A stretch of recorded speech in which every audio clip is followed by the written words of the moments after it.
আমরা এখন বন্দরের ভেতরে যাচ্ছি, প্রচণ্ড ঠান্ডা। আপনাদেরকে একটা জিনিস দেখাই, আমাদের এই জাহাজকে বন্দরের ভেতরে নিয়ে যাওয়ার জন্য আমার সামনে এই যে দেখতেছেন, এটা হচ্ছে একটা টাগবোট।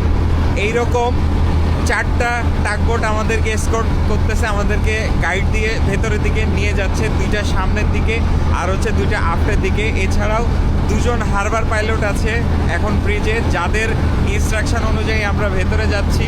হারবার পাইলট উনি এই বন্দর সম্পর্কে, এই স্পেসিফিক এরিয়া সম্পর্কে খুব ভালো জানেন, সেজন্য আমরা ওনার ইনস্ট্রাকশন ফলো করে এখন ভেতরে যাচ্ছি।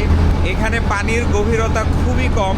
আমি ব্রিজ থেকে আসার আগে দেখে আসলাম, ইউকেসি ছিল 2.7 মিটার, মানে জাহাজের নিচে মাত্র 2.7 মিটার নিচেই হচ্ছে সমুদ্রের তলদেশ।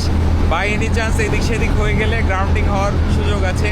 আর সেই কারণেই হারবার পাইলট আছেন আমাদের সঙ্গে, কারণ ওনারা জানেন, ওনারা দক্ষ, ওনারা প্রত্যেক দিনই এই কাজটা করেন, জাহাজকে আউটার থেকে বন্দরের ভেতরে নিয়ে আসা এবং বন্দর থেকে আবার বাইরে নিয়ে যাওয়া। সো ওনাদের গাইডেন্স আমরা ফলো করি।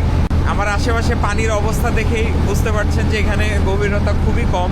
আমাদের জাহাজে থাকা 1 লক্ষ টন খনিজ তেল, যেটা আমরা সিঙ্গাপুর থেকে নিয়ে আসছি, সেটা এখানে আমরা আনলোড করব বা আমরা ডিসচার্জ করব। ভালো থাকবেন সবাই, আল্লাহ হাফেজ, আসসালামু আলাইকুম।